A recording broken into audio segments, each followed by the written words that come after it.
Bonjour. À la demande de beaucoup d'auditrices, je rediffuse aujourd'hui l'épisode Comment cultiver la confiance totale en Allah. C'est jusqu'ici l'épisode la plus écoutée de mon podcast. J'en profite pour vous suggérer les deux autres épisodes les plus écoutés, à savoir l'épisode Connaître Allah par ses beaux noms pour mieux l'aimer et l'épisode 9 idées pour cultiver la patience. Merci de votre fidélité. Bonne écoute. Que signifie pour vous avoir une confiance totale en Allah? Plaçons-nous notre confiance en Allah que quand nous ne savons plus où aller, que quand nous sommes en plein dans le désespoir? Sommes-nous des croyants incrédules? Faisons-nous confiance à notre chef, à notre médecin, plus qu'à Allah? Aujourd'hui, je veux vous parler de comment retrouver un état d'esprit de confiance totale en Allah. Une confiance fusionnelle, plus forte que la confiance du fœtus qui se trouve dans le ventre de sa mère envers sa mère. D'abord, je vous donnerai l'exemple d'une mère qui a eu totalement confiance en Allah. Ensuite, je partagerai, comme idée, 5 piliers sur comment cultiver la confiance totale en Allah. Mais comment décrivez-vous la confiance du fœtus envers sa mère? Du bébé quand il est dans le ventre de sa mère. Imaginez l'état d'esprit du fœtus, en pleine sécurité et relié à sa mère. Le fœtus se développe dans le ventre de sa mère, se baigne tranquillement, en paix, dans le liquide amniotique. Le liquide amniotique est composé à 96% d'eau. Il est en renouvellement constant. Il contient des électrolytes, des éléments minéraux, des acides aminés. Il contient, grâce à Allah, tout ce dont le bébé a besoin. Le bébé fœtus est nourri à travers sa mère. Il entend la voix de sa mère. Il est en sécurité. Quand il sort de sa mère et devient un nouveau-né, il ressent la proximité de sa maman grâce à ce qu'on appelle aujourd'hui le bonding, une pratique dans beaucoup de salles d'accouchement d'aujourd'hui. Ici, le nouveau-né est posé sur le ventre de sa mère, de sorte que l'enfant et la mère ne soient pas séparés abruptement après la naissance. Ils ont le calme, ils ont le temps de s'habituer l'un à l'autre, de s'habituer à leur nouvelle vie commune. C'est un moment magique. Après une naissance éprouvante, le nouveau-né est placé dans les bras de sa maman pour la première fois, peau contre peau. Le bébé se blottit contre le corps chaud de sa maman. Il entend les battements familiers du cœur de la mère et la redécouvre. La mère du prophète Moïse n'avait pas eu cette chance qu'ont beaucoup de mamans d'aujourd'hui, à travers le bonding. Moïse naquit durant une année où, sur ordre de Pharaon, les bébés garçons devaient être tués à leur naissance. Imaginez l'angoisse que vivait chaque femme enceinte dans ces conditions. La grossesse était une sorte de peur. La mère de Moïse venait tout juste de passer plusieurs mois à tenter de dissimuler sa grossesse. Et maintenant qu'elle tenait son bébé serré contre elle, Allah lui demanda de jeter son bébé dans le flot de la rivière.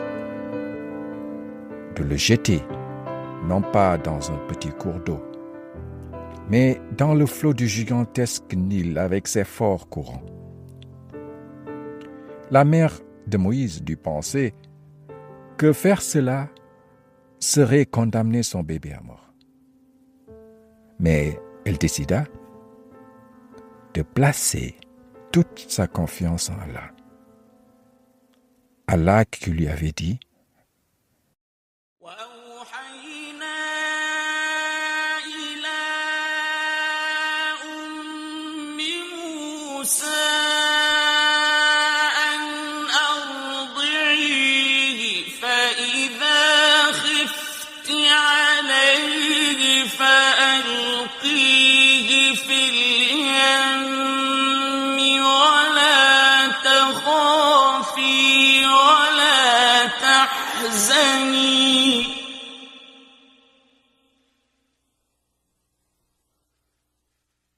فإذا خفت عليه فألقيه في اليم ولا تخافي ولا تحزني إنا رادوه إليك وجاعلوه من المرسلين.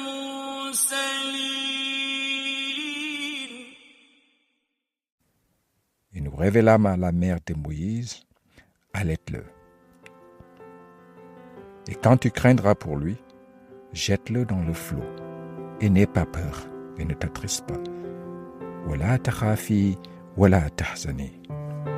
Nous te le rendrons et ferons de lui un messager. وأوحينا إلى أم موسى أن أرضيه فإذا خفت عليه فألقيه في اليم ولا تخافي ولا تحزني إنا رادوه إليك وجاعلوه من المرسلين. Elle plaça toute sa confiance en Allah. Elle fabriqua un panier et installa son minuscule bébé et le déposa sur l'eau. Le panier et son précieux chargement descendit le cours du Nil, emportant avec lui son bébé, Moïse.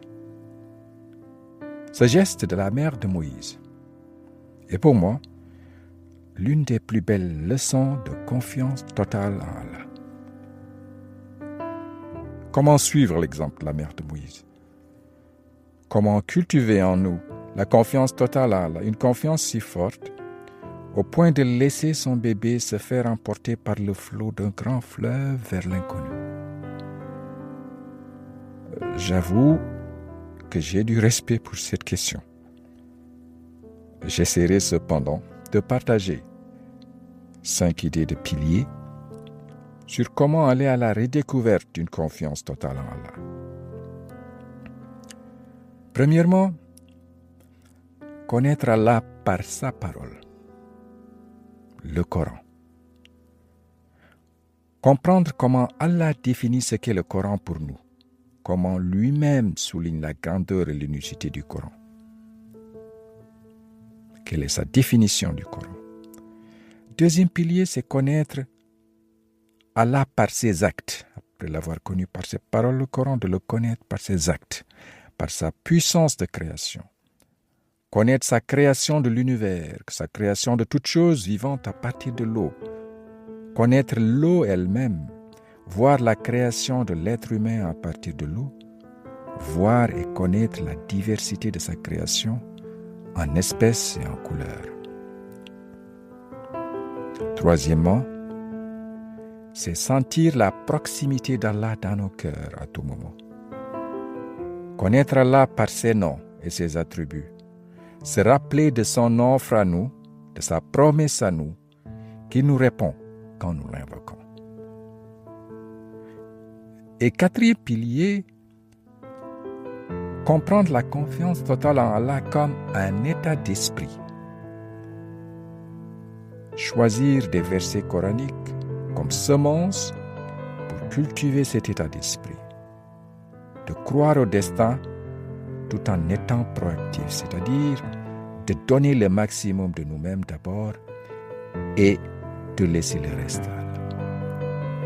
Et cinquièmement, nous exercer chaque jour dans la recherche de la confiance en Allah, tout en essayant d'être un bon exemple pour nos enfants. Laissez-moi commencer par le premier pilier. Cherchons à connaître Allah à travers sa parole d'abord, le Coran. Allons à la connaissance d'Allah en allant à la rencontre du Coran. Prenons un exemplaire du Coran entre nos mains. Si nous ouvrons un livre du Coran à ses 2 premières pages, nous faisons face à droite à la sourate Fatiha. À gauche, nous faisons face au début de la sourate Baqara. Nous faisons face à 12 versets. magnifiquement enrobés dans de belles calligraphies. En général, ces 12 premiers versets sont répartis en 7 versets de la Fatiha sur la page droite, les 5 premiers versets de la Sourate Al-Baqarah sur la page gauche. L'intensité du contenu et la connexion logique de ces 2 pages du Coran m'ont toujours fasciné. La première Sourate Al-Fatiha, qui nous est familière, contient parmi ces 7 versets 3 courts versets que nous récitons dans nos prières au moins 17 fois par jour. 3 courts versets qui chacun peut remplir des livres. La Fatiha débute par un de ces 3 versets. Alhamdulillahi Rabbil Alamin. Alhamdulillahi Rabbil Alamin. Alhamdulillahi Rabbil Alamin. Louange à Allah, Seigneur de l'univers. Sentez-vous l'univers en récitant ce verset? C'est quoi l'univers? S'agit-il des univers ou d'un univers? Est-ce l'univers des hommes, l'univers des arbres, l'univers des poissons, des fourmis, l'univers du monde sous-marin?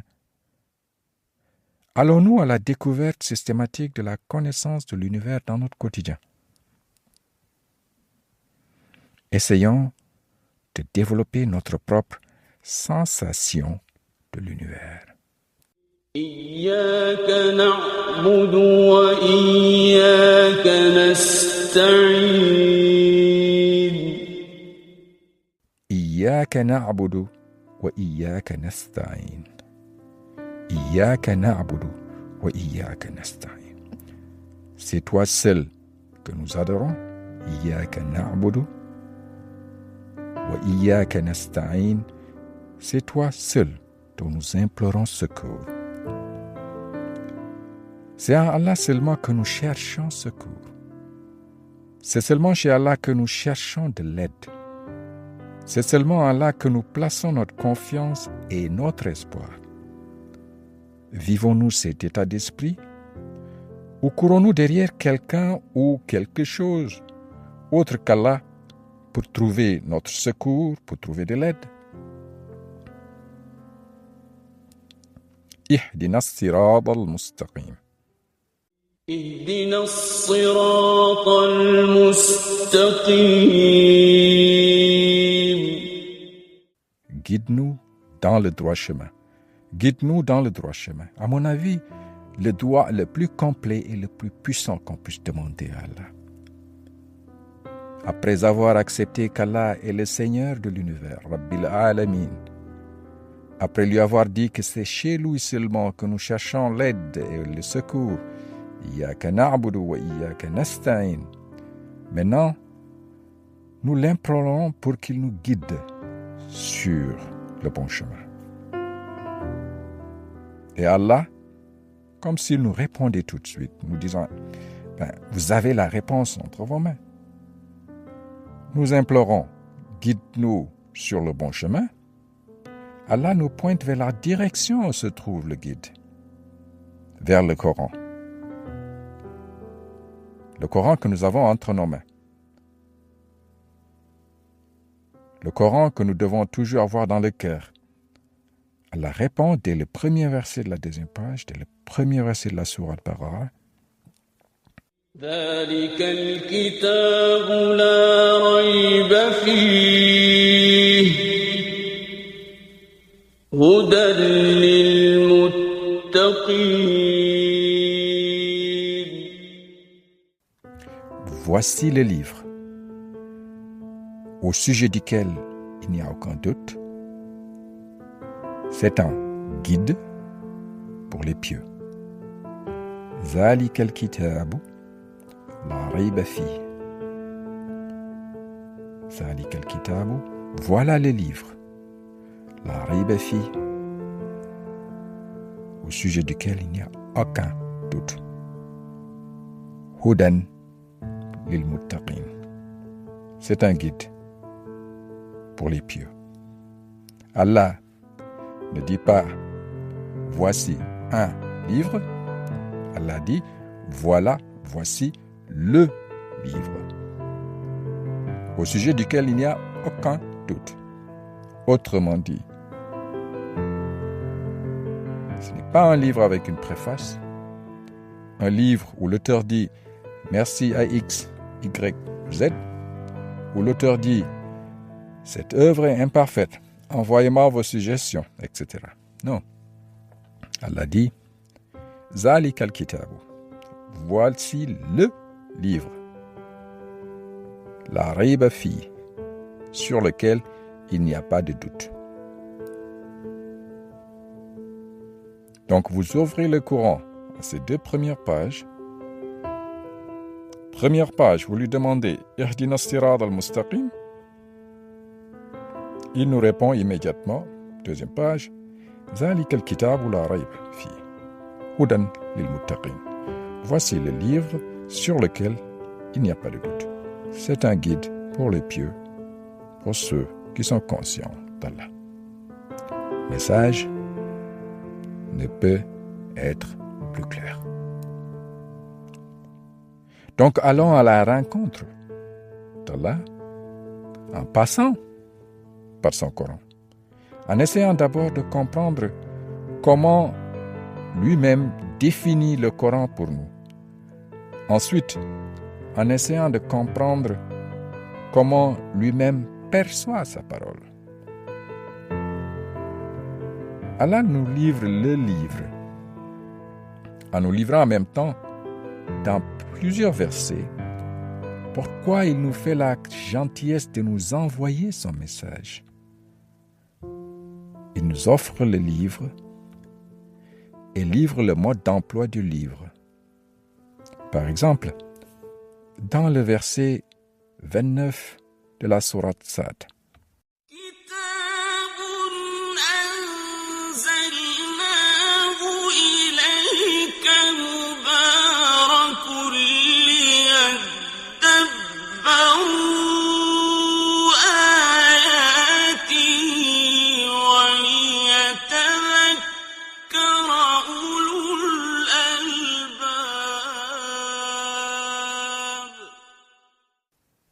Il dit, un livre béni que nous avons fait descendre vers toi, afin qu'il médite sur ces versets et que les doués d'intelligence réfléchissent. Kitabun anzalnahu ilayka mubarakun, un livre béni que nous avons fait descendre sur toi, liyadabbaru ayatihi, afin qu'ils méditent sur ces versets. وَلِيَتَذَكَّرَ أُولُو الْأَلْبَابِ, et que les doués d'intelligence réfléchissent. Dans ce verset, Allah nous motive à méditer profondément sur le Coran. يَدَبَّرُوا آيَاتِهِ, dire méditer, mais méditer profondément. Pour que nous méditions profondément et que les doués d'intelligence réfléchissent. Le Coran est d'abord et avant tout un appel à la réflexion. Si nous sommes doués d'intelligence, nous sommes appelés à utiliser les facultés de réflexion qu'Allah nous a gracieusement données pour méditer profondément et constamment sur ses paroles. Cet appel à la réflexion est un appel direct. C'est une tâche personnelle. La tâche de réflexion sur le Coran nous incombe individuellement. Nous ne pouvons pas déléguer cette tâche à d'autres. Allah ne nous appelle pas à laisser d'autres réfléchir pour nous. C'est à nous de réfléchir. Mais comme pour toute réflexion personnelle, nous pouvons et nous devons incorporer les réflexions d'autres personnes pour enrichir notre compréhension, pour la faire vivre notre compréhension, pour la rendre plus dynamique. Mais, en fin de compte, L'exercice qui consiste à nous rapprocher d'Allah par la réflexion sur le Coran est un effort individuel. Et c'est bien, par exemple, d'écouter mon podcast, d'écouter d'autres personnes qui prêchent. Mais en fin de compte, ces écoutes sont seulement des ingrédients pour cuisiner votre propre réflexion. Trouvez votre propre sensation du Coran, votre propre porte d'apprentissage, votre propre compréhension des versets. Dans l'un de mes versets préférés, la sourate Yusuf, le verset 57, Allah nous définit limpidement le Coran et souligne 4 fonctions du Coran.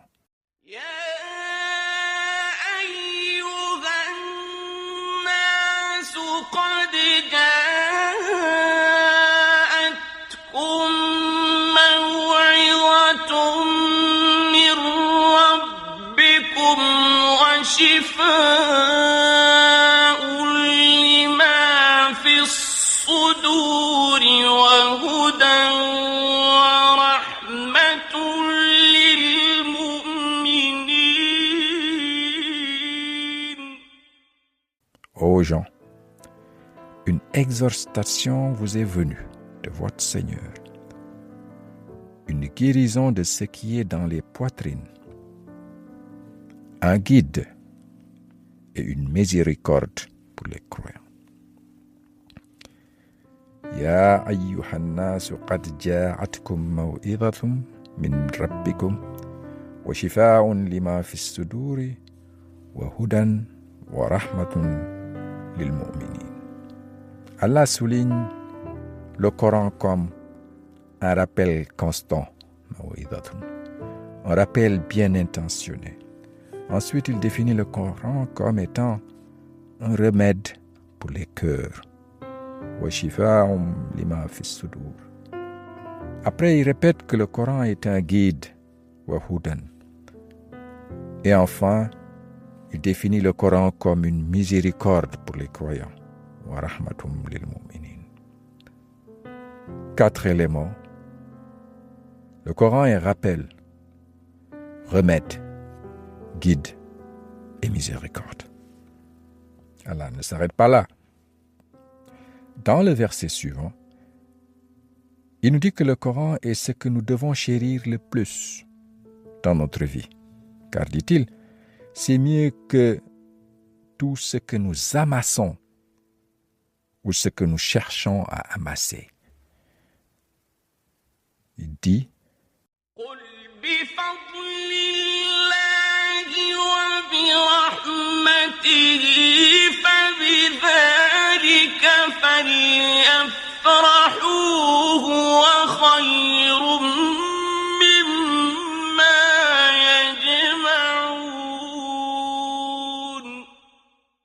provient de la grâce d'Allah et de sa miséricorde. Le Coran provient de la grâce d'Allah et de sa miséricorde.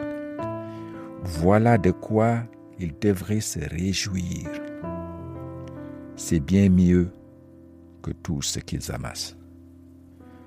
قُلْ بِفَضْلِ اللَّهِ وَبِرَحْمَتِهِ فَبِذَلِكَ فَلْيَفْرَحُوا هُوَ خَيْرٌ مِّمَّا يَجْمَعُونَ. Au milieu des problèmes qui vous envahissent, qui envahissent nos vies, réservons du temps pour lire, réciter, comprendre, réfléchir, appliquer, diffuser et mémoriser le Coran.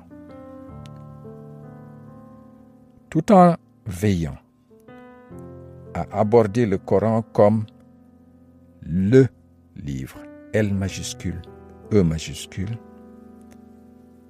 c'est Allah lui-même qui magnifie le caractère unique et le caractère complet du Coran.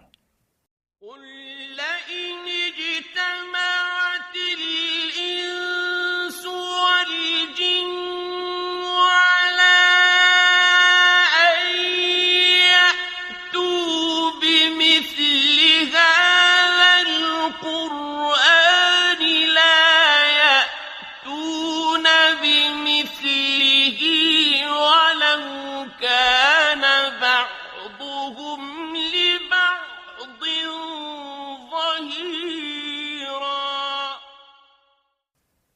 même si les hommes et les djinns s'unissaient pour produire quelque chose de semblable à ce Coran, ils ne sauraient produire rien de semblable même s'ils se soutenaient les uns les autres.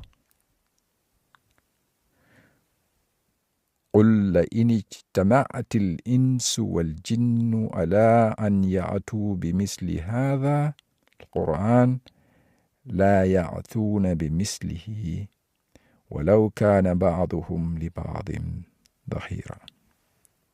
Même si les hommes et les djinns s'unissaient pour produire quelque chose de semblable à ce Coran, ils ne sauraient produire rien de semblable même s'ils se soutenaient les uns les autres. C'est le livre. Il est unique, qu'aucune créature ne peut produire. Et son contenu est inépuisable. C'est ce qu'Allah nous dit.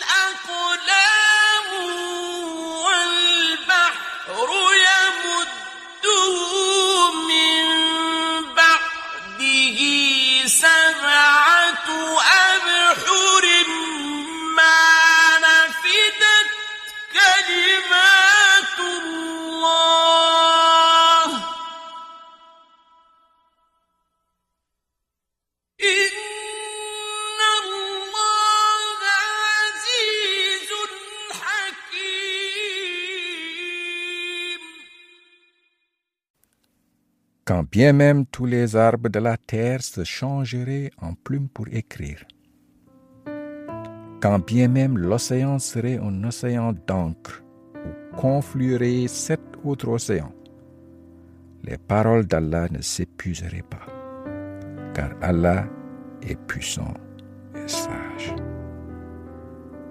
وَلَوْ أَنَّمَا فِي الْأَرْضِ مِنْ شَجَرَةٍ أَقْلَامٌ والبحر يمده من بعده 7 أبحر ما نفدت كلمات الله إن الله عزيز حكيم. La parole d'Allah est unique. La parole d'Allah est inépuisable. La parole d'Allah est vérité. Donc, pour cultiver notre confiance totale en Allah, le premier pilier est d'abord de nous rapprocher de sa parole, le Coran.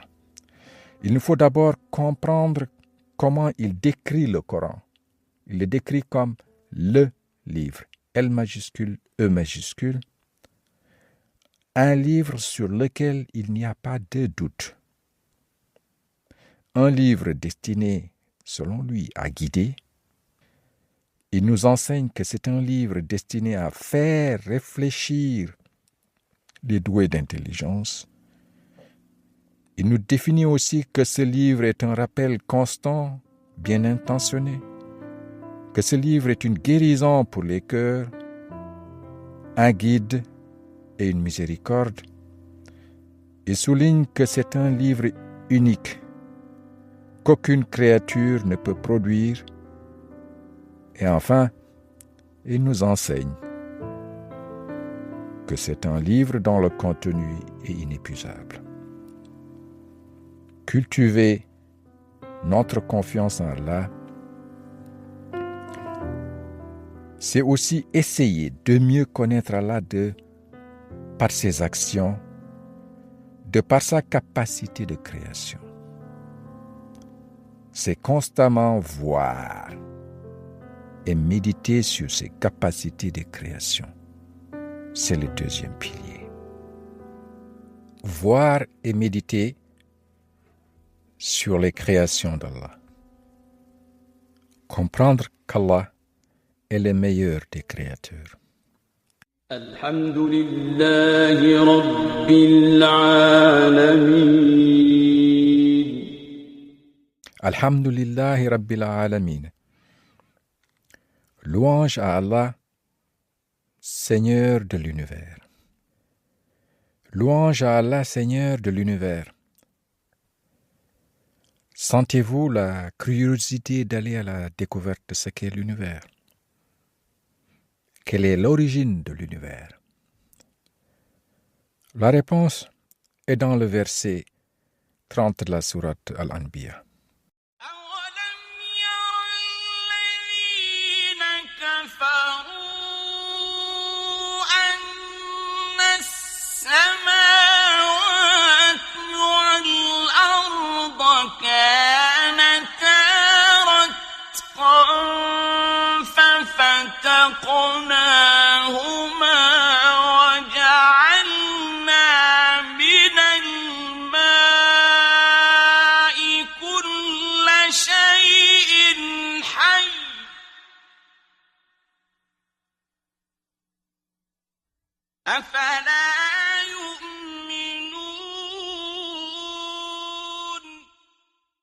Ceux qui ont mécru, n'ont-ils pas vu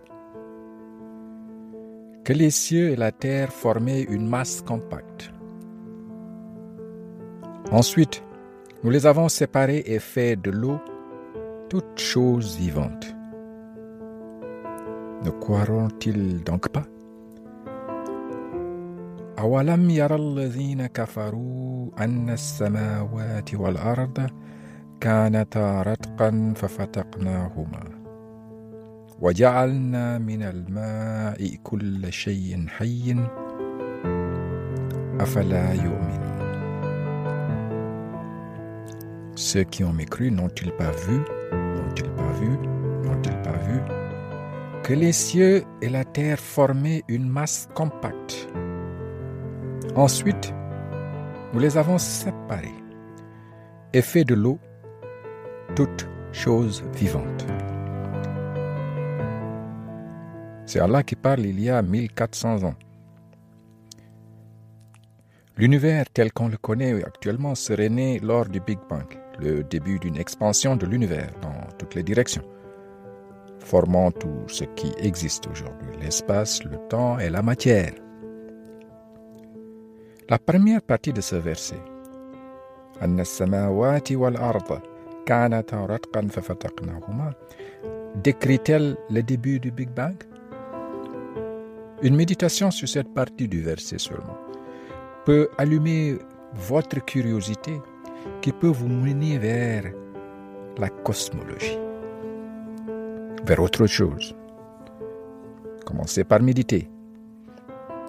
Mais restons sur la magnifique fin du verset où Allah nous dit وَجَعَلْنَا مِنَ الْمَاءِ كُلَّ شَيْءٍ حَيٍّ أَفَلَا يُؤْمِنُونَ. Nous avons fait de l'eau, à partir de l'eau, toutes choses vivantes. Combien de fois avez-vous entendu l'expression « l'eau est source de vie » ? Qui en est l'auteur? Qui est l'auteur de cette expression? L'auteur, c'est Allah. Allah nous appelle à méditer sur ces versets. Alors, méditons sur l'eau. Restons sur l'eau. Parce que l'eau n'a pas de couleur, parce qu'elle n'a pas d'odeur et qu'elle n'a pas de goût, l'eau peut nous sembler un peu ennuyeuse. Mais l'eau est la substance qui rend notre planète vivante. Le Coran l'a bien dit avant, il y a 1400 ans. Sans eau, il n'y aurait pas de vie sur Terre. Et lorsque les scientifiques recherchent la vie sur des exoplanètes, ils ne cherchent que des planètes contenant de l'eau. Pas d'eau, pas de vie. Je vous invite à écouter et à répondre à la question suivante d'Allah. Une question directe que nous pose Allah dans le verset 68 de la sourate 56, la sourate Al-Waqi'a.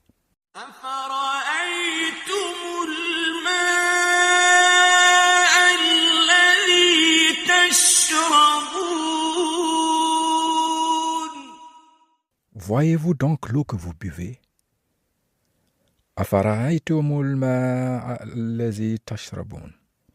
Voyez-vous donc l'eau que vous buvez? C'est Allah qui te pose directement cette question. Toi qui écoutes ce podcast, vois-tu l'eau que tu bois? Que réponds-tu à cette question? C'est quoi voir l'eau que je bois? La prochaine fois que vous attraperez votre verre d'eau pour boire, pensez à ce verset. Répondez à cette question. Prenez le temps de la voir, votre eau. Prenez le temps de vous poser de simples questions sur elle. Où est l'eau avec laquelle Dieu a créé toutes choses vivantes? D'où vient-elle, cette eau?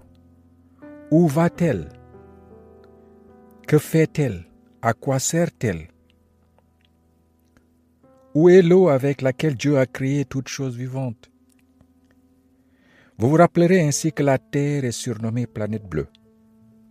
Car lorsqu'on la regarde, notre Terre, depuis l'espace, elle est toute bleue avec ses immenses océans, avec ses mers, avec ses lacs et ses rivières. L'eau recouvre environ les 3/4 de la surface de la Terre. Toute cette eau ne se trouve pas à la surface, car une partie se trouve dans l'air, une autre dans le sol, une autre dans les êtres vivants, y compris nous. Vous verrez que l'eau est au-dessus de la terre, dans les nuages. Vous verrez que les nuages sont constitués de minuscules gouttelettes d'eau ou de cristaux de glace de petits nuages. Les nuages blancs comme du coton, ou dans le ciel, jusqu'aux nuages gris, noirs foncés de la pluie.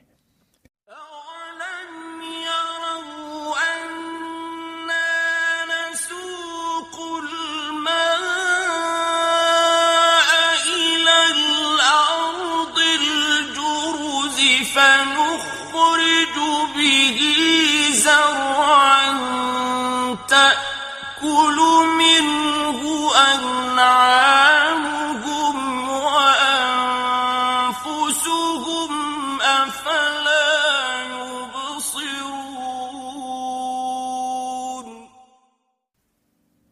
N'ont-ils pas vu que nous poussons l'eau vers un sol aride? N'ont-ils pas vu que nous poussons l'eau vers un sol aride, qu'ensuite nous en faisons sortir une culture que consomment leurs bestiaux et eux-mêmes? Ne voient-ils donc pas? Ne voient-ils donc pas? Allah commence ce verset par « N'ont-ils pas vu ?» et termine par « Ne voient-ils donc pas ?» Voyons, essayons de voir. Vous verrez que l'eau est non seulement au-dessus de la terre, dans les nuages, mais aussi sur la terre. Vous verrez que l'eau est en perpétuel mouvement, qu'il y a des marées hautes et des marées basses, et l'eau tombe du ciel sous forme de pluie, dévale les pentes des montagnes, finit par se déverser dans les mers et les océans. Elle coule dans les rivières, elle est en mouvement. Vous verrez qu'elle s'évapore pour reformer d'autres nuages, et qu'Allah pousse ces nuages vers d'autres sols arides pour y donner la vie. Vous verrez aussi que l'eau est sous la terre, dans les roches et la croûte terrestre. Il est très probable que votre verre d'eau vienne d'une source souterraine, parce que l'eau souterraine représente presque un tiers de toute l'eau douce de la terre. Sous la surface, l'eau s'infiltre dans les fissures et les petits trous des roches poreuses. C'est ce qu'Allah rappelle dans le verset suivant, en te demandant encore, ne vois-tu pas?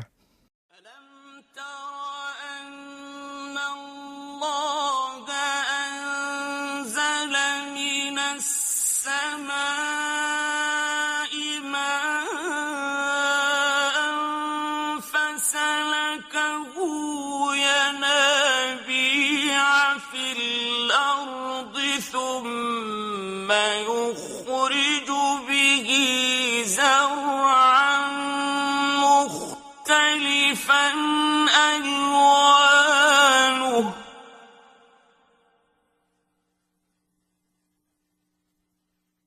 ثم يخرج به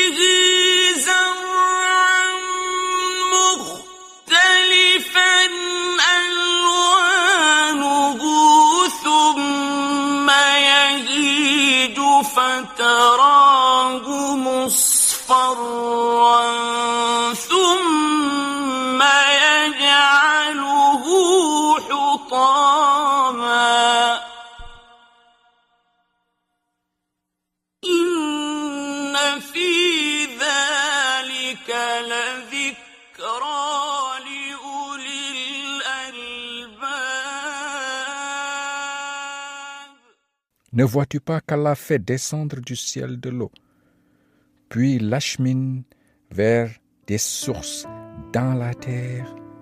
Ensuite, avec cela, il fait sortir une culture aux couleurs diverses, laquelle se fane ensuite, de sorte que tu la vois jaunie. Ensuite, il les réduit en miettes. Alam tara anna Allah anzala minas samaa'i ma'an. Ne vois-tu pas qu'Allah fait descendre du ciel de l'eau, puis il l'achemine vers des sources dans la terre. L'eau est dans les nuages au-dessus de la terre, elle est sur la terre, elle est sous la terre, l'eau est aussi dans les plantes. Vous admirerez que l'eau s'infiltre dans le sol, comme Allah l'a dit, jusqu'aux racines, se déplace ensuite dans des vaisseaux conducteurs vers le haut de la plante, jusqu'aux feuilles, où elle s'évapore à nouveau. Vous vous rendrez compte quand vous essayez de voir aussi qu'il s'agit là du processus de photosynthèse durant lequel la plante utilise une partie de l'eau pour fabriquer ses nutriments pour pouvoir se tenir debout. Allah vous dit qu'il a tout créé à partir de l'eau. L'eau est dans les nuages au-dessus de la terre, elle est sur la terre, elle est sous la terre, elle est dans les plantes. Vous verrez aussi que l'eau est dans les êtres vivants. Comme Allah l'a dit, tous les êtres vivants dépendent de l'eau.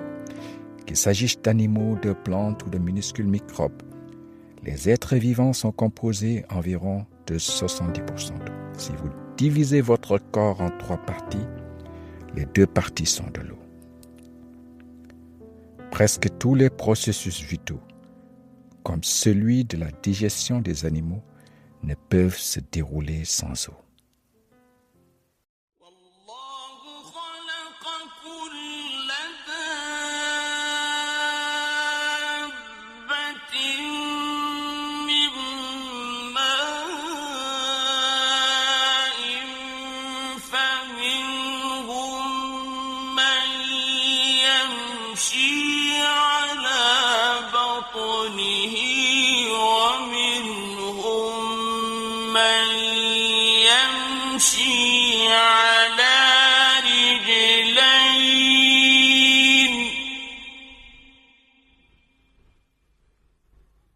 فمنهم من يمشي على بطنه ومنهم من يمشي على رجلين ومنهم من يمشي على 4.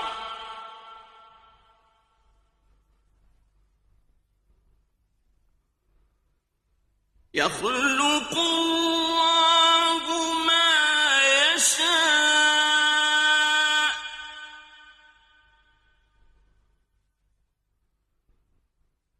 إن الله على كل شيء قدير. Et Allah a créé d'eau tout animal, tout être qui bouge. Il y en a qui marchent sur le ventre, d'autres marchent sur 2 pattes, et d'autres encore marchent sur 4. Allah crée ce qu'il veut, car il est omnipotent. Wallahu khalaqa kulla dabbin min ma'in. Allah créa d'eau tout animal. فمنهم من يمشي على بطنه ومنهم من يمشي على رجلين ومنهم من يمشي على 4. يخلق الله ما يشاء إن الله على كل شيء قدير. Vous voyez donc l'eau que vous buvez? C'est la question d'Allah. Voyez-vous l'eau que vous buvez? Nous avons vu que l'eau est dans toutes les choses vivantes. Voyons aussi que les choses vivantes sont dans l'eau. Ce qui n'est pas étonnant car plus de 70% de la terre est recouverte d'eau. nous ne voyons que la minorité de la vie.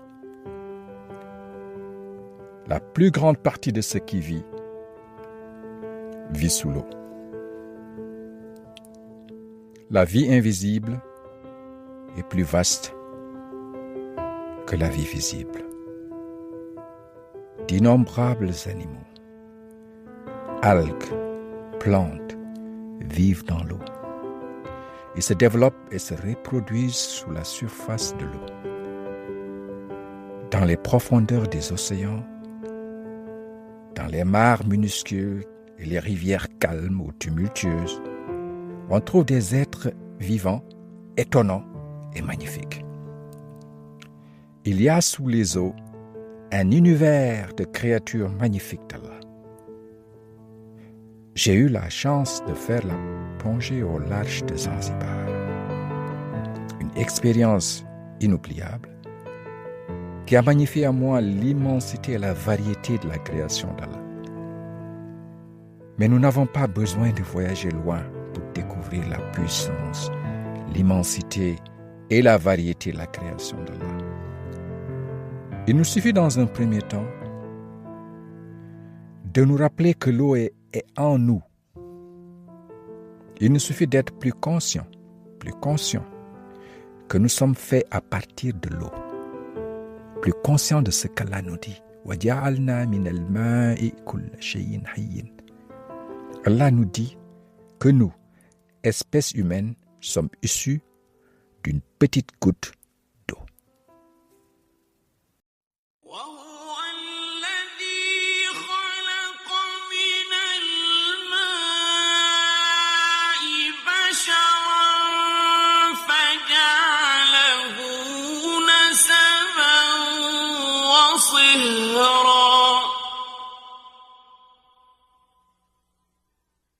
وَكَانَ رَبُّكَ قَدِيرًا.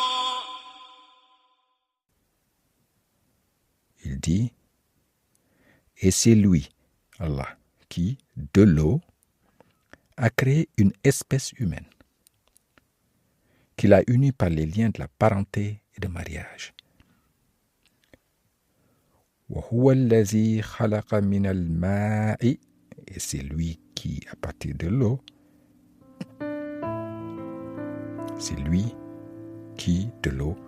a créé une espèce humaine. Toi, moi, nos parents, tout le monde. Oui, c'est ça. Allah nous le rappelle. Nous sommes issus de l'eau. Allah a affirmé plus haut, dans le verset de la sourate Al-Anbiya, وَجَعَلْنَا مِنَ الْمَاءِ كُلَّ شَيْءٍ حَيٍّ. J'ai créé avec l'eau toutes choses vivantes. Toutes choses vivantes. Les planètes, les animaux, les poissons, tout. Dans le verset précédent, la sourate Al-Furqan, il concrétise l'affirmation pour l'être humain. Il créa l'être humain, comme il le dit, à partir d'une goutte de sperme, qu'il faut le rappeler est constitué à plus de 95% d'eau. Allah va plus loin. Il décrit le processus de création de l'être humain avec précision, de façon sublime, dans le verset de la sourate Al-Mu'minun, dans le verset 14.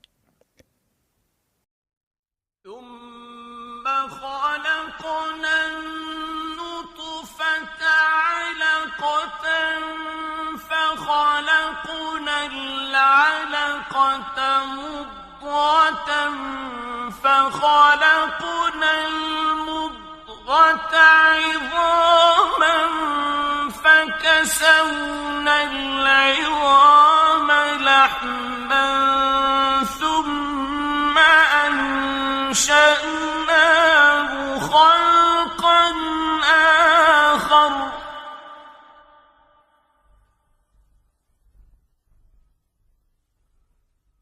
فتبارك الله أحسن الخالقين.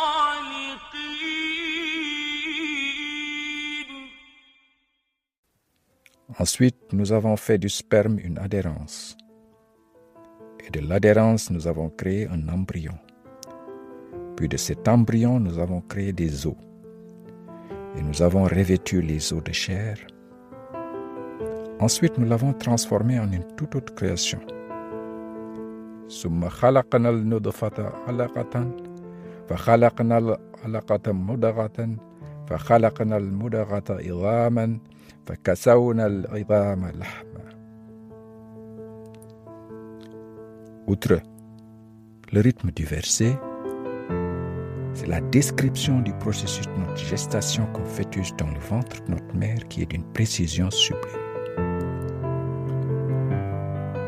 Qu'est-ce qui vient en premier dans le développement d'un embryon?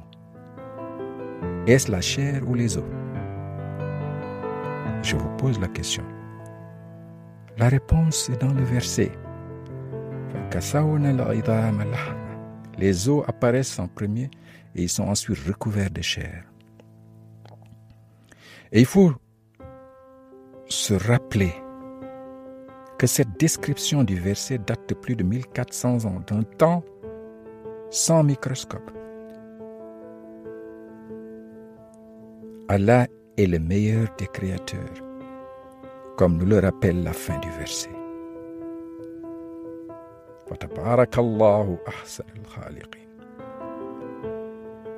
Nous ne pouvons pas voir la puissance de création d'Allah sans voir la diversité de sa création. Une diversité faite d'espèces, de formes et de couleurs, sur laquelle les deux prochains versets nous apostrophent. Ici aussi, Allah nous apostrophe en te disant « N'as-tu pas vu ?» Et dans plusieurs versets, c'est soit « N'as-tu pas vu ?» « Ne voit-il pas ?» « Voyez-vous ?» C'est un appel à voir, à observer, à méditer, à être curieux.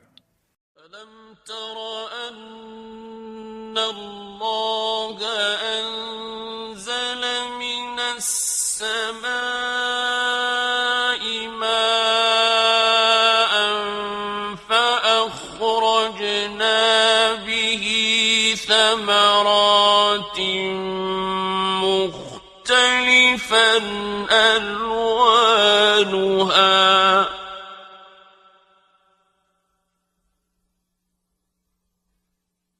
ومن الجبال جدد بيض وحمر مختلف ألوانها وغرابيب سود.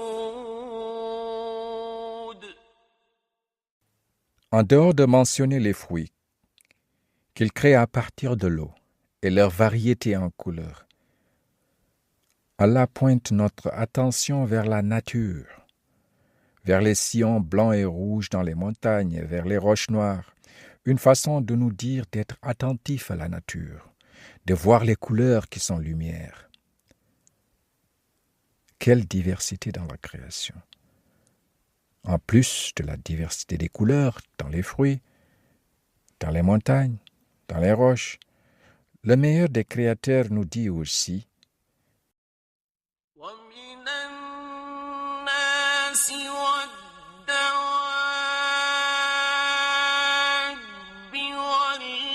والأنعام مختلف ألوانه كذلك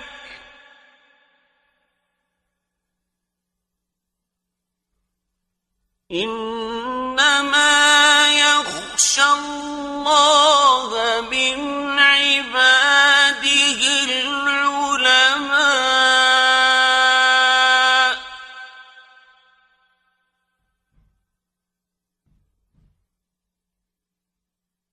إن الله عزيز غفور. Il y a pareillement des couleurs différentes parmi les hommes, les animaux et les bestiaux. Parmi ses serviteurs, seuls les savants craignent. Allah est certes puissant et pardonneur. Allah termine ce verset par seuls ceux qui savent sont conscients d'Allah. Alors essayons de gagner en savoir. Prions Allah pour qu'il augmente nos connaissances. Ayons l'habitude de demander à Allah d'augmenter nos connaissances. فتعالى الله الملك الحق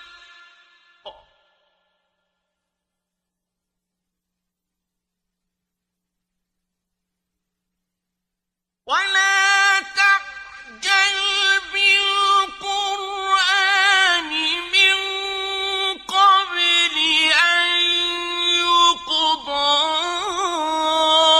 إليك وحيه وقل رب زدني علما.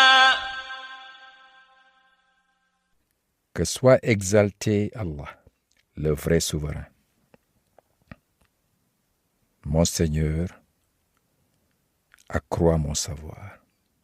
رب زدني علما. Mon Seigneur, accrois mon savoir. Incorporons cette prière. Rabbi zidni ilman, car être curieux, apprendre et méditer est un moyen de cultiver notre confiance totale en Allah. Plus nous avançons dans notre curiosité, plus nous avançons dans notre quête de mieux connaître l'univers, plus nous réalisons la puissance de création d'Allah.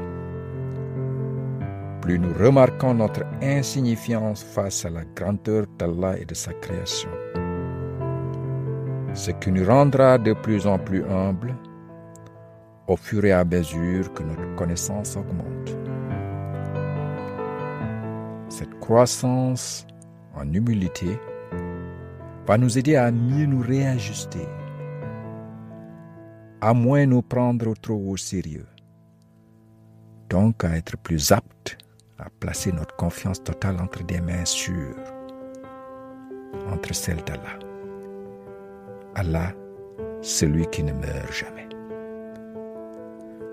C'est en apprenant chaque jour sur Allah, sur sa création, que nous essayons de suivre l'exemple de la mère de Moïse. La mère de Moïse avait toujours cette propre conviction qu'Allah était à ses côtés. S'efforcer de sentir la proximité d'Allah, s'efforcer de se rappeler sa promesse de répondre, de l'invoquer pour qu'il renforce notre état d'esprit de ton confiance totale en lui, c'est le troisième pilier. Touchez votre cœur. Mettez votre main sur votre cœur et écoutez ce verset. Touchez votre cœur. Mettez votre main sur votre cœur. يا أيها الذين آمنوا استجيبوا لله وللرسول إذا دعاكم لما يحييكم واعلموا أن الله يحول بين المرء وقلبه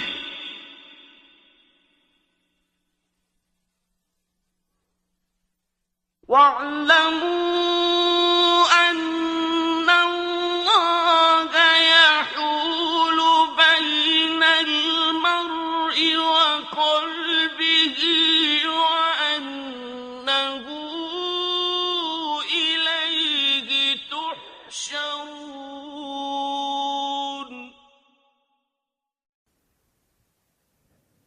Ô vous qui croyez, répondez à Allah et aux messagers lorsqu'ils vous appellent à ce qui vous donne la vraie vie. Et sachez qu'Allah s'interpose entre l'homme et son cœur et que c'est vers lui que vous serez rassemblés. Ya ayyuhallazina amanu استجيبوا لله ولرسوله إذا دعاكم لما يحييكم واعلموا أن الله يؤول بين المرء وقلبه وأنه إليه تحشرون واعلموا أن الله يؤول بين المرء وقلبه. Allah est entre nous et notre cœur. Le tout miséricordieux, Ar-Rahman, nous englobe de sa miséricorde. Le plus grand protecteur est entre moi et mon cœur. Le plus généreux est entre moi et mon cœur. Al-Wadoud, le plus aimant, est entre moi et mon cœur. Quoi de plus tranquillisant, quoi de plus rassurant de savoir que la force des forces est non seulement en moi, mais que cette force bienveillante me rassure en me promettant « Je suis là, tout proche. Je te réponds quand tu m'appelles. Je suis là quand tu as besoin de moi. » وَإِذَا سَأَلَكَ عِبَادِي عَنِّي فَإِنِّي قَرِيبٌ أُجِيبُ دَعْوَةَ الدَّاعِ إِذَا دَعَانِ أُجِيبُ دَعْوَةَ الدَّاعِ إِذَا دَعَانِ فَلْيَسْتَجِيبُوا لِي وَلْيُؤْمِنُوا بِي لَعَلَّهُمْ يَرْشُدُونَ. Quand mes serviteurs t'interrogent sur moi, alors je suis tout proche. Je réponds à l'appel de celui qui m'invoque quand il m'invoque. Qu'il réponde donc à mon appel et qu'il croit en moi afin qu'il soit bien guidé. وَإِذَا سَأَلَكَ عِبَادِي عَنِّي فَإِنِّي قَرِيبٌ. Je suis tout proche. أُجِيبُ دَعْوَةَ الدَّاعِ إِذَا دَعَانِي. Je réponds à l'appel de celui qui m'invoque quand il m'invoque. C'est une promesse magnifique. Alors pourquoi avoir des soucis? Pourquoi avoir des remords? Quand nous avons le plus grand, le plus fort des gardes-corps qui nous protègent. Allah nous connaît. Il est entre nous et notre cœur.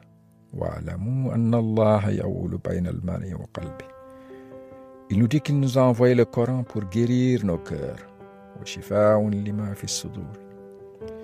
Il nous rappelle aussi que le Coran est un baume de tranquillité pour nos cœurs. Ce qui veut dire que si nous nous approchons du Coran, le Coran mettra sur notre cœur la tranquillité. Avec cette tranquillité, nous ne sentons plus de peur. Quand nous ne sentons plus de peur, nous rayonnons de confiance intérieure. Nous sommes heureux. Nous rayonnons une paix durable, une paix nourrie de cette confiance totale que nous avons en Allah. La confiance totale en Allah est avant tout un état d'esprit.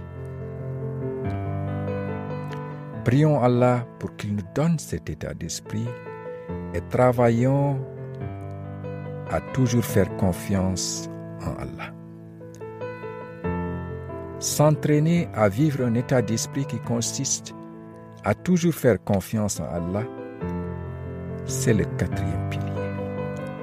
S'entraîner à vivre un état d'esprit de confiance totale à Allah est une aspiration à un bonheur total, une aspiration à vivre avec une paix intérieure dont la source est un cœur guéri par la tranquillité offerte par le Coran.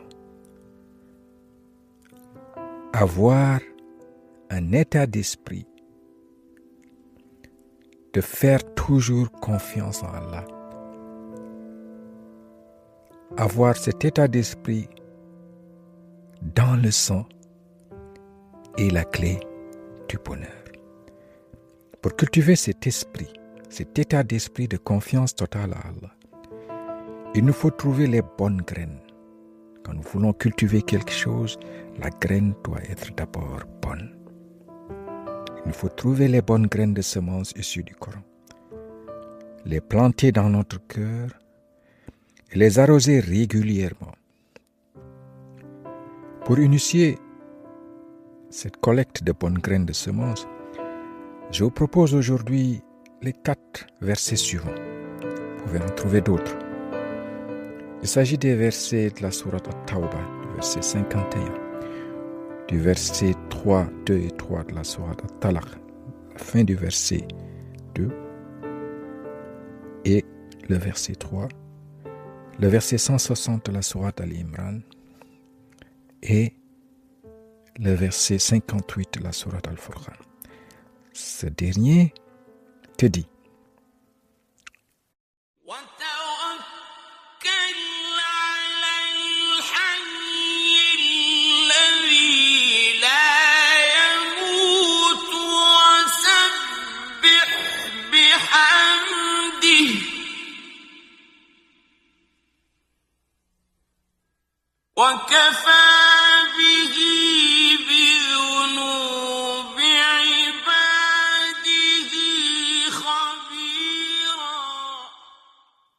En qui placer ta confiance? En qui? Place ta confiance en le vivant qui ne meurt jamais. Place ta confiance en Allah, en le vivant, celui qui vit toujours et qui ne meurt jamais. Et par sa louange, glorifie-le. Et il suffit comme parfait informé des péchés des serviteurs. وَتَوَكَّلْ عَلَى الْحَيِّ الَّذِي لَا يَمُوتُ وَسَبِّحْ بِحَمْدِهِ وَكَفَى بِهِ بِذُنُوبِ عِبَادِهِ خَبِيرٌ. Place ta confiance en celui qui ne meurt jamais. Comment ne pas faire confiance en celui qui ne meurt jamais? Si j'avais connu ce verset durant mon âge au lycée ou à l'université, cela m'aurait épargné beaucoup de nuits blanches. J'avais l'habitude, après chaque examen, entre le jour du devoir et le jour où le prof devait revenir avec la note, de faire défiler incessamment dans ma tête les épreuves, de cogiter sur la copie que j'avais déjà rendue, de calculer en tête la note que je pouvais avoir, me posant des questions interminables. Est-ce que je vais avoir un point par ici, un demi-point par là?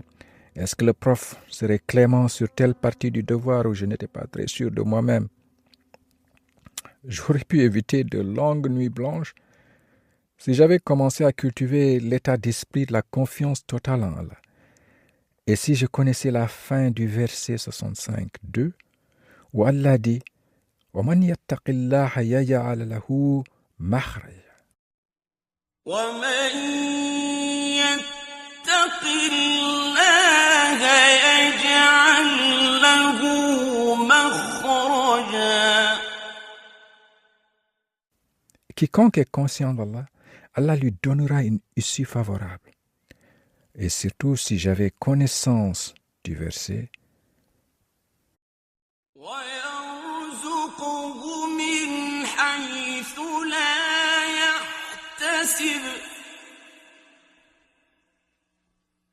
وَمَنْ يَتَوَكَّلْ عَلَى اللَّهِ فَهُوَ حَسْبُهُ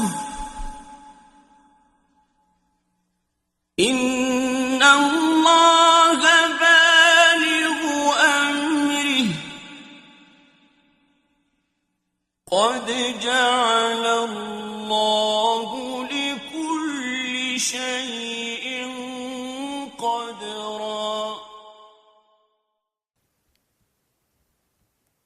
Allah lui accordera ses dons par des moyens sur lesquels il ne comptait pas. Quiconque place sa confiance en Allah, Allah, lui suffit. Allah atteint ce qu'il se propose et il a assigné une mesure à chaque chose. وَيَرْزُقُهُ مِنْ حَيْثُ لَا يَحْتَسِبُ وَمَنْ يَتَوَكَّلْ عَلَى اللَّهِ فَهُوَ حَسْبُهُ إِنَّ اللَّهَ بَالِغُ أَمْرِهِ قَدْ جَعَلَ اللَّهُ لِكُلِّ شَيْءٍ قَدْرًا وَمَنْ يَتَّقِ اللَّهَ يَجْعَلْ لَهُ مَخْرَجًا. Quiconque est conscient d'Allah, Allah lui donnera une issue favorable. وَيَرْزُقُهُ مِنْ حَيْثُ لَا يَحْتَسِبُ. Non seulement il te donnera une issue favorable, mais il t'accordera des dons sur lesquels tu ne comptais pas.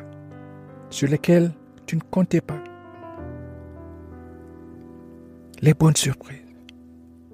وَمَنْ يَتَّوَكَّلْ عَلَى اللَّهِ فَهُوَ حَسْبُهُ. Et quiconque place sa confiance en Allah, Allah suffit. Ça, c'est la graine fondamentale qu'il faut mettre dans le cœur.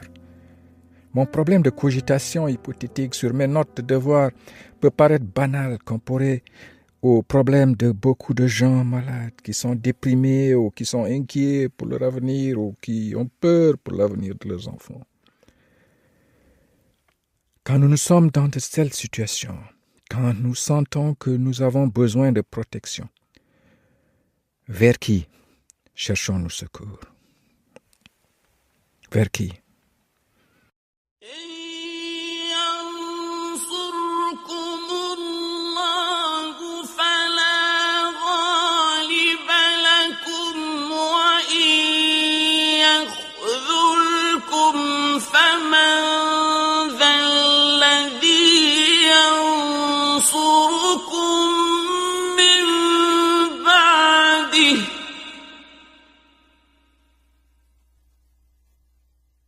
وعلى الله فليتوكل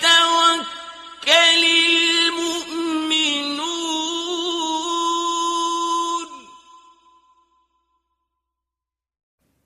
Le verset dit, si Allah vient à ton secours, nul ne pourra te vaincre. Si Allah vient à votre secours, nul ne pourra vous vaincre. S'il vous abandonne, qui donc viendra vous secourir? C'est en Allah que les croyants doivent avoir confiance. In yansurkumullahu fala ghaliba lakum wa in yakhzulkum faman zallazi yansurkum min ba'di wa 'ala Allahi falyatawakkalul mu'minin. Si Allah vient à votre secours, nul ne pourra vous vaincre. S'il vous abandonne, alors qui peut vous secourir? C'est ce qu'Allah nous dit. C'est en lui que nous devons avoir confiance. Il n'y a qu'une porte de secours pour les croyants, pour nous. C'est la porte qui est marquée Allah. Allah a prescrit pour nous ce qu'il y a de mieux pour nous. Alors, disons, ayons à l'esprit ce que ce verset nous dit.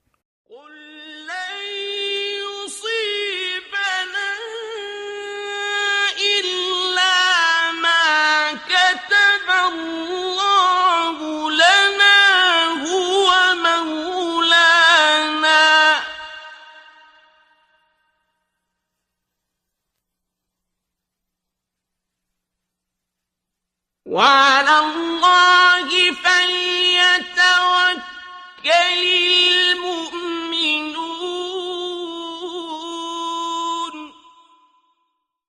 Allah nous dit de dire rien ne nous atteindra en dehors de ce qu'Allah a prescrit pour nous.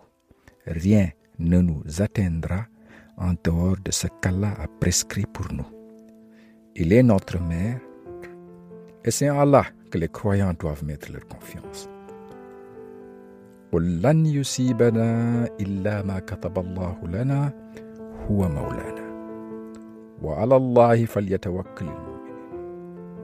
Très puissant message. Rien ne nous atteindra en dehors de ce qu'Allah a prescrit pour nous. Il est notre maître. Et c'est en là que les croyants doivent mettre leur confiance. Le verset termine car c'est en Allah que les croyants doivent mettre leur confiance. Lan yusibana illa ma kataballahu lana huwa maulana. Allah a prescrit pour nous ce qu'il y a de mieux pour nous.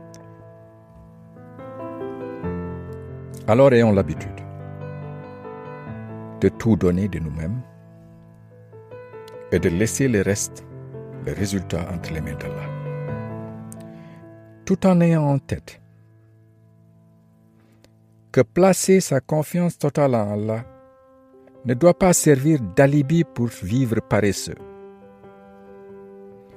Car faire confiance à Allah ne signifie pas être passif et attentiste, mais signifie plutôt être proactif. S'en remettre à Allah signifie que nous lui confions nos affaires et qu'auparavant, que nous prenions toutes les précautions possibles, que nous travaillions dur et intelligent et que nous nous soumettions à Allah pour le résultat. Deux exemples démontrent l'importance de cette attitude. Deux exemples de deux personnes élues et comblées par Allah pour porter les missions les plus exaltantes et les plus difficiles qu'un être humain puisse porter. Il s'agit de Mariam, mère de Jésus, et du prophète Mohammed sallallahu alayhi wa sallam. Au prophète Mohammed sallallahu alayhi wa sallam, Allah s'adresse en ces termes, comme pour le coacher en management. Il lui dit: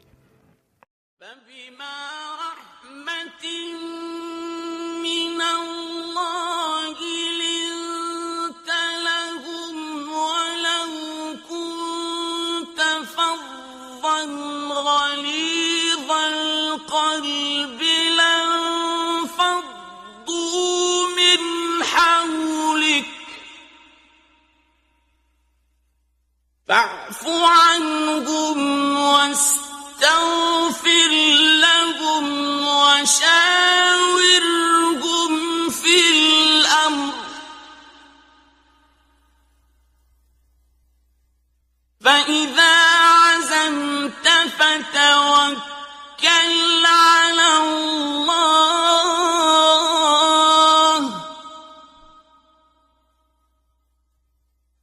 إن الله يحب المتوكلين.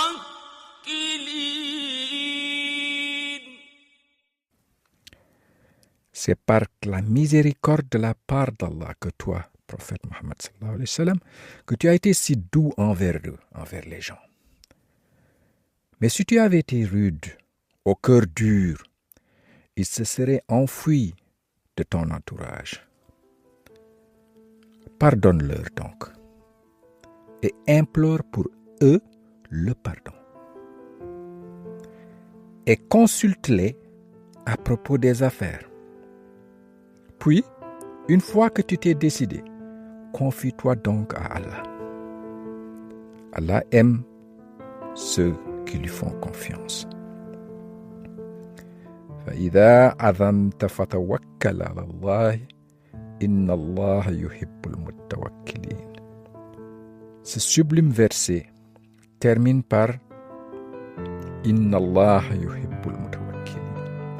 Allah aime ceux qui lui font confiance. Dans ce verset, Allah recommande au prophète d'abord de consulter les gens, de consulter ses collaborateurs, et après consultation de ses collaborateurs, de prendre une décision. Et après avoir pris sa propre décision, de se confier à Allah. L'ordre est important ici. Consulte, décide et confie-toi à Allah. Allah dit au prophète d'être actif, de faire son travail d'abord.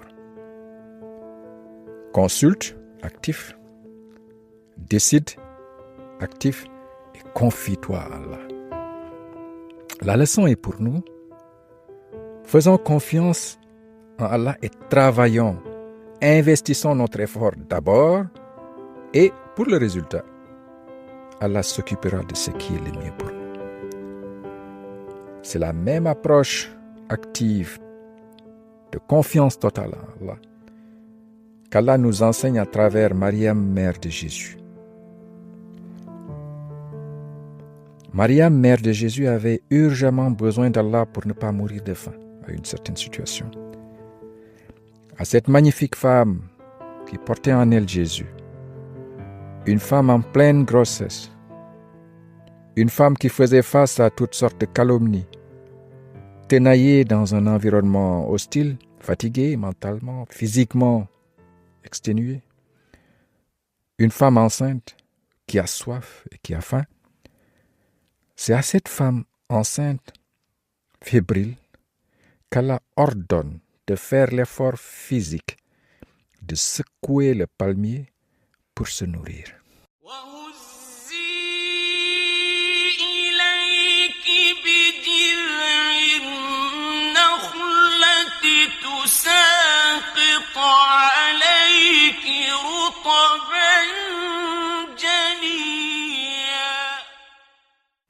Secoue vers toi le tronc du palmier.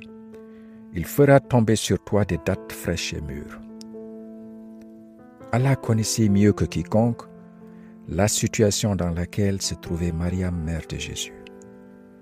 Allah aurait pu, car il en est capable, de lui faire tomber toutes sortes de bonnes nourritures directement dans la bouche, sans qu'elle ne soit obligée de bouger d'un millimètre. Mais Allah demande à Mariam d'être active d'abord, même dans sa condition difficile, de s'investir d'abord. Si Allah demande à ces deux personnes élues, au prophète Mohammed sallallahu alayhi wa sallam et à Mariam, mère de Jésus, d'être actifs d'abord, puis de placer leur confiance en lui, qu'en est-il de nous autres? Alors entraînons-nous à cultiver l'habitude de tout donner de nous-mêmes d'abord et ensuite pour le résultat de laisser le reste entre les mains d'Allah. L'entraînement au jour le jour, c'est le 5e pilier. Entraînons-nous à faire confiance en Allah et entraînons nos enfants en étant nous-mêmes des modèles.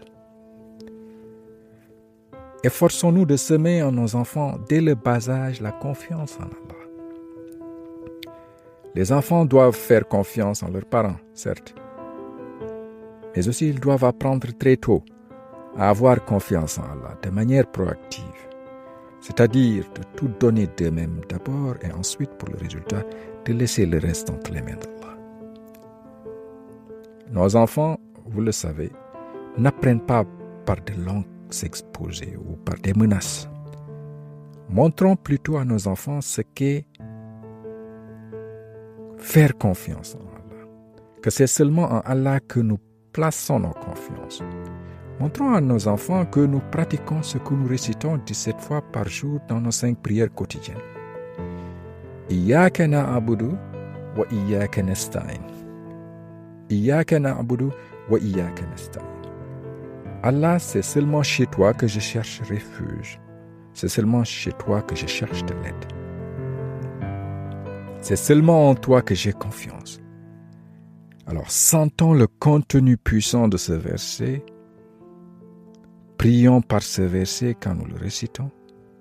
Sentons ce verset chaque jour pour en faire le socle de notre état d'esprit qui consiste à toujours faire confiance en Allah. J'ai commencé aujourd'hui par rappeler l'exemple de la mère de Moïse. Elle plaça toute sa confiance en Allah. Elle se sépara de son bébé et le déposa sur l'eau du Nil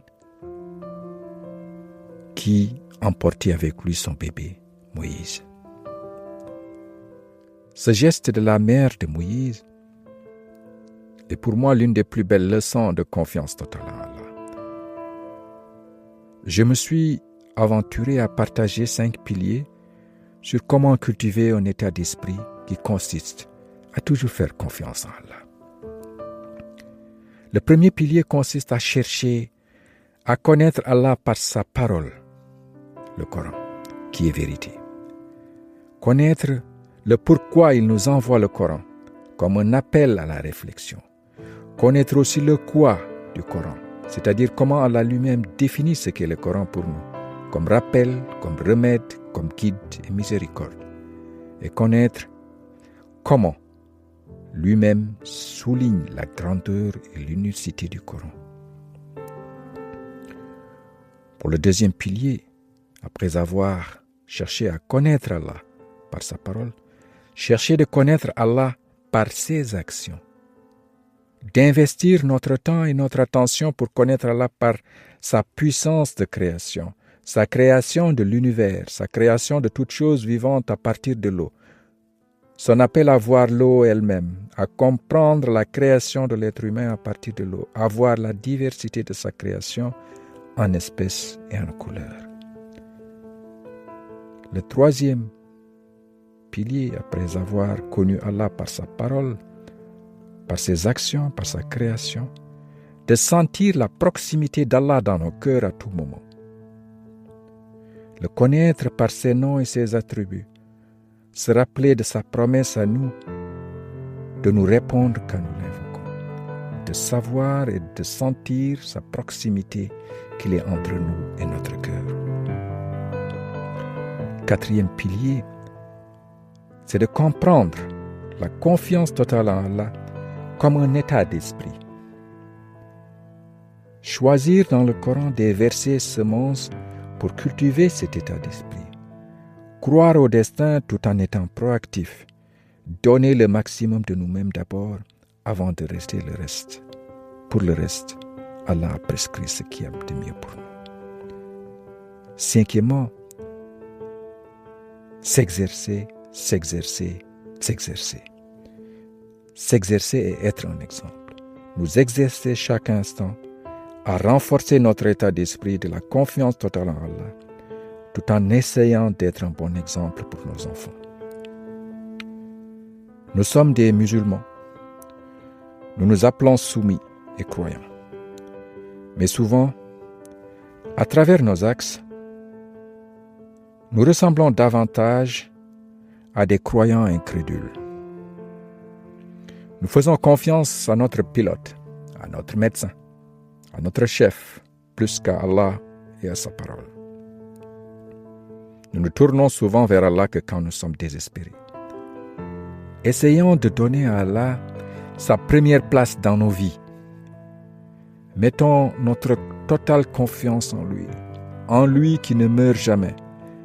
Montrons-lui que c'est chez lui seulement que nous cherchons refuge. Formulez par vous-même et pour vous-même une prière journalière dans votre langue que vous adressez à Allah pour qu'il renforce votre lien avec lui, pour qu'il renforce la confiance que vous avez envers lui.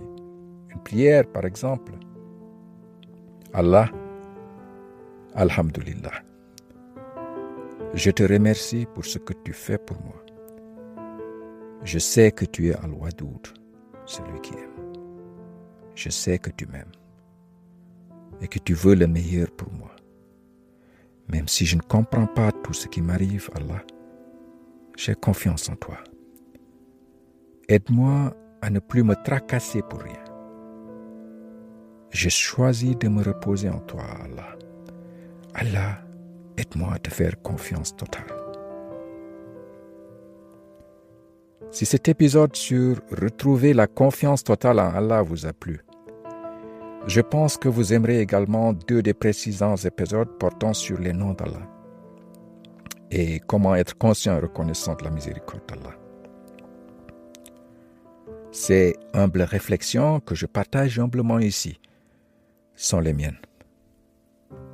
Je ne suis pas un cheikh. Ces réflexions sont purement personnelles. Elles sont imparfaites. Elles sont ce que me parlent les versets. Je suis sûr que j'ai fait des erreurs. J'ai été peut-être long. Ma compréhension est incomplète. Je vous demande d'être témoin que je demande à Allah de pardonner mes erreurs.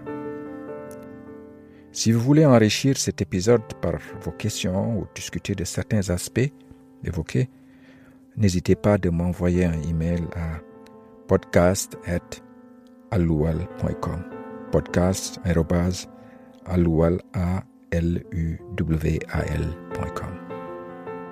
Faites comme notre sœur Nawele qui m'a suggéré d'indiquer les versets dans le texte que je joins au podcast. Je lui dis merci et merci à vous tous. Au revoir. Merci de m'avoir donné de votre temps. Retrouvez tous les épisodes de mon podcast Al Coran sur Apple Podcast, Google Podcast, Deezer, Spotify. Partagez avec vos amis et abonnez-vous gratuitement. Visitez mon site aluwal.com. Je me réjouis de vos suggestions par email à podcast@aluwal.com. À la prochaine.